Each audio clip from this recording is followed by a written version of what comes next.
چمکا طیبہ کا چاند اس دل افروز ساعت پہ تلاوت کے قرآن کرنے کے لیے زندگی کے ارکان کو پورا کیا ہے. یہی وجہ ہے کہ آج پوری دنیا کے اندر سرکار خطیب البراہیم کے نام پر لوگ ایصال ثواب کرتے ہوئے نظر آتے ہیں. جو نبی آخر الزماں آقائی کریم صلی اللہ تعالیٰ علیہ وسلم سے محبت کیا کرتا ہے, رب تبارک و تعالیٰ اسے دنیا میں بھی عزت بخشتا ہے, اور جب وہ وصال کر کے قبر میں پہنچتا ہے تو رب کائنات اس کی قبر پر رحمتوں کی برسات عطا کرتا ہے. اور سرکار خطیب البراہیم صوفی نظام الدین نور اللہ برکتہ تعالیٰ کی زندگی کی جب تاریخ اٹھاؤ گے تو آپ کو پتا چلے گا مسلمانوں, ہم نے دیکھا ہے ہندوستان کے الگ الگ خطے میں, ابھی پرسوں میں مالٹا بنگال کی زمین پر تقریر کرنے کے لیے بھی پرسوں گیا تھا, میں نے دیکھا تھا کہ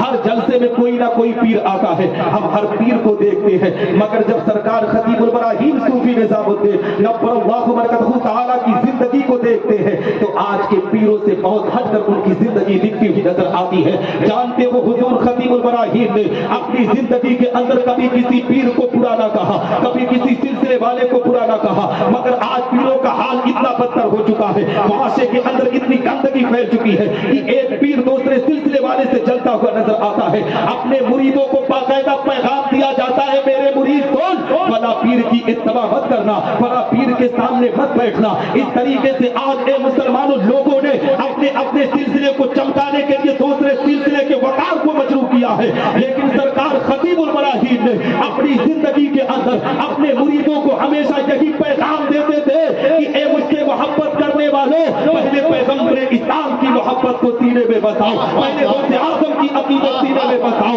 اور سرکار غوث اعظم کی محبت کے ساتھ ساتھ اپنے بوڑھے ماں باپ کی خدمت گزاری کرو. جو بیٹا اپنے بوڑھے ماں باپ کی خدمت گزاری کرتا ہے رب تبارک و تعالیٰ اسے دنیا میں بھی کامیاب کرتا ہے, اور دنیا سے جب رخصت ہو کر وہ قبر میں پہنچتا ہے تو ماں باپ کی خدمت کی بنیاد پر رب کائنات اس کی قبر پر رحمتوں کی برسات عطا کرتا ہے. اور میں آپ کو بتاؤں مسلمانوں, آج آپ نے بہت سے پیر کو دیکھا ہوگا, پیر صاحب کی آمد ہوتی ہے تو ہم اور آپ استقبال کرتے ہیں, کھڑے ہو جاتے ہیں, مگر حضور خطیب البراہیم صوفی نظام الدین نور اللہ برکتہ تعالیٰ کو رب تبارک و تعالیٰ نے ان کے مقام کو کتنا بلند کیا ہے. ہم جب بچپن میں تھے نا تو اسی دارالعلوم تنویر الاسلام میں ان کی زندگی کے گوشے گوشے کو دیکھا تھا کہ اے مسلمانوں, جب سرکار خطیب البراہیم صبح سویرے کسی جلسے سے یا کہیں سے سفر کر کے آتے تھے, ہمارے یہاں کے معصوم بچے جن کی عمر 7 سال 8 سال 10 سال کی ہوتی تھی, جو اپنے سر پر ٹوپی بھی لگاتے تھے, بچیاں اپنے سر پر دوپٹہ بھی لگاتی تھی, اس کے بعد بھی جب سرکار خطیب البراہیم دارالعلوم کے کیمپس کے اندر قدم رکھتے تھے نا تو سارے کے سارے بچے اپنے ہاتھوں سے اپنے سر کو ڈھکتے ہوئے نظر آتے تھے. یہ مقام کس پیر کو ملا ہے مسلمانوں؟ حقیقت میں سرکار خطیب البراہیم کو اللہ نے یہ عزت دیا ہے. جانتے ہو کس بنیاد پر یہ عزت رب کائنات نے دیا ہے؟ انہوں نے اپنی زندگی کے اندر سنت رسول پر زندگی کو گزارا ہے,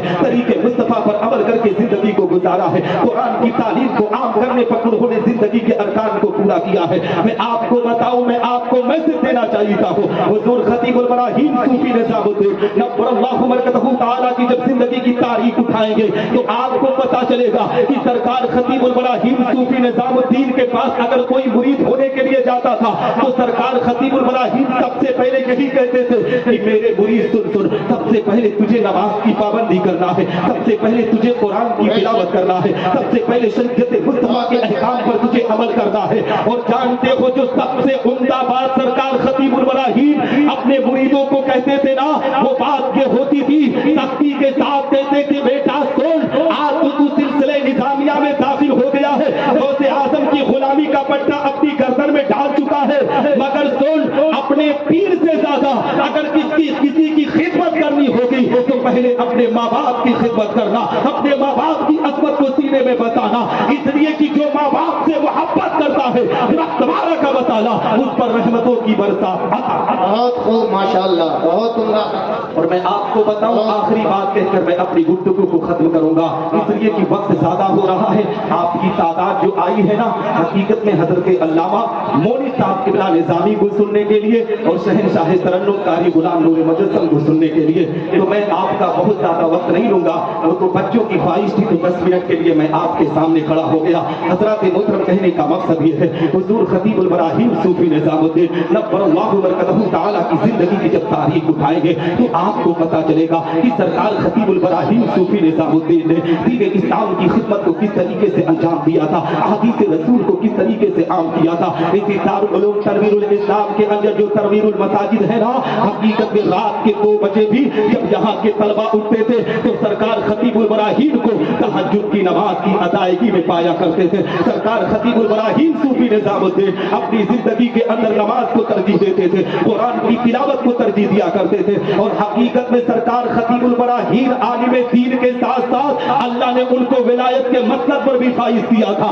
اس لیے کہ سرکار غوث اعظم رضی اللہ تعالیٰ عنہ کی جب زندگی کی تاریخ اٹھائیں گے تو سرکار غوث اعظم رضی اللہ تعالیٰ عنہ کی کرامتوں کا اگر عکس دیکھنا ہے تو سرکار خطیب البراہیم صوفی نظام الدین نور اللہ برکتہ تعالیٰ کی زندگی کی تاریخ اٹھاؤ۔ اب میں آپ کو ایک واقعہ بیان کر کے میں اپنی گفتگو کو ختم کرتا ہوا چلو۔ سرکار غوث اعظم رضی اللہ تعالیٰ عنہ ایک مرتبہ بغداد معلیٰ کی زمین پر جامع مسجد کے اندر کھڑے ہو کر جیسے ہی خطاب کرنے کے لیے، وعظ کرنے کے لیے اپنی شروعات کرتے ہیں نا، اتنے میں اللہ رب العزت کی طرف سے رحمتوں کی برسات آ جاتی ہے، یعنی جھما جھم بارش شروع ہو جاتی ہے۔ اے مسلمانوں، سرکار غوث اعظم رضی اللہ تعالیٰ عنہ نے اپنے ہاتھوں کو مولا کی بارگاہ میں اٹھایا ہے، رب کائنات کی بارگاہ میں عرض کرتے ہیں، اے رب تبارک و تعالیٰ، میں تیرے ذکر کے لیے تیرے بندوں کو اکٹھا کرتا ہوں، اور تو ہے کہ اب اپنے بندوں کو تو منتشر کر رہا ہے۔ مولا، میں یہاں پر تیرے ذکر کے لیے لوگوں کو جمع کیا ہوں، تو بارش کو روک دے۔ حضور سرکار غوث اعظم رضی اللہ تعالیٰ عنہ نے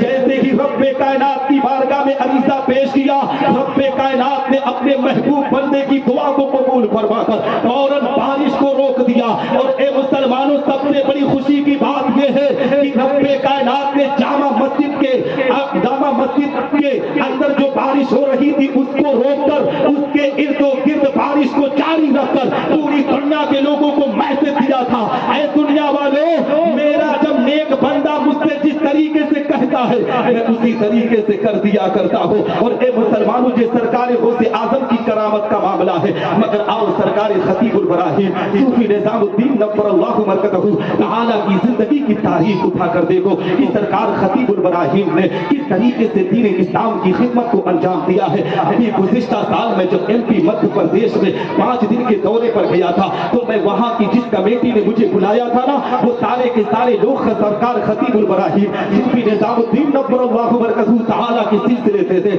یعنی سب نظامی برادران تھے۔ ان لوگوں نے بتایا تھا کہ بہت پہلے یہاں پر ایک بہت بڑی کانفرنس ہوئی تھی جس کی سرپرستی حضور خطیب البراہیم صوفی نظام الدین نے کیا تھا۔ بڑے بڑے علماء، بڑے بڑے شعراء اس کانفرنس میں شرکت کرنے کے لیے آئے تھے۔ ہم نے جلسہ کو سجا دیا، مگر جیسے ہی جلسے کا وقت آیا، یعنی عشاء کے بعد فوراً اللہ کی طرف سے بارش کا نزول ہوا۔ اب سارے کے سارے لوگ پریشان ہو گئے کہ اب تو بارش ہو گئی، جلسہ خراب ہو جائے گا، اتنا پیسہ اتنا روپیہ لگایا گیا ہے، لوگوں تک دین اسلام کی باتیں نہیں پہنچ پائے گی۔ جانتے ہو وہ کمیٹی والے بیان کر رہے تھے کہ ہم سارے لوگ سرکار خطیب البراہیم کی بارگاہ میں گئے، عرض کرنے لگے، سرکار اگر کسی طریقے سے بارش نازل ہوتی رہی، کسی طریقے سے برسات ہوتی رہی تو جو لوگ ادھر ادھر سے آج اس جلسے میں شرکت کرنے کے لیے آئے ہیں سارے کے سارے لوگ یہاں سے چلے جائیں گے، ہماری محنت بیکار ہو جائے گی۔ ہم نے اتنا پیسہ اتنی دولت لگایا ہے دین اسلام کی خدمت کے لیے، ہمارا سارا کا سارا معاملہ خراب ہو جائے گا۔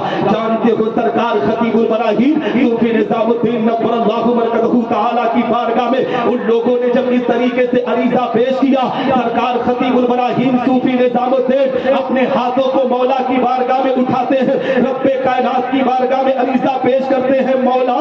آج تیرا یہ غلام سرکار غوث اعظم رضی اللہ تعالیٰ عنہ کا وسیلہ لے رہا ہے۔ اے رب تبارک و تعالیٰ، ایک دن ایسا ہی تھا، بغداد معلیٰ کی پاک زمین تھی، سرکار غوث اعظم رضی اللہ تعالیٰ عنہ جیسے ہی خطاب فرمانے کے لیے کھڑے ہوئے تھے، تو نے بارش کو نازل کیا تھا، تو سرکار غوث اعظم نے دعا کیا تھا تو اے رب کائنات تو نے بارش کو روک دیا تھا، میں اسی سرکار غوث اعظم کے در کا غلام ہوں، انہی کی غلامی کا پٹا اپنی گردن میں ڈال رہا ہوں۔ مولا آج سرکار غوث اعظم کا وسیلہ لے کر تیری بارگاہ میں دعا کر رہا ہوں، آج تو بارش کو روک دے۔ ہم ایم پی مدھیہ پردیش کے لوگوں نے بیان دیا ہے کہ ادھر خطیب البراہیم کا ہاتھ اٹھا ہے، ادھر رب تبارک کا مطالعہ نے بارش کو روک کر یہ پیغام دے دیا دنیا والوں، سرکار غوث اعظم کی جہاں بات سنی جاتی ہے وہی غلام غوث اعظم کی بھی دعاؤں کو قبول کیا جاتا ہے۔ بہت ماشاء اللہ۔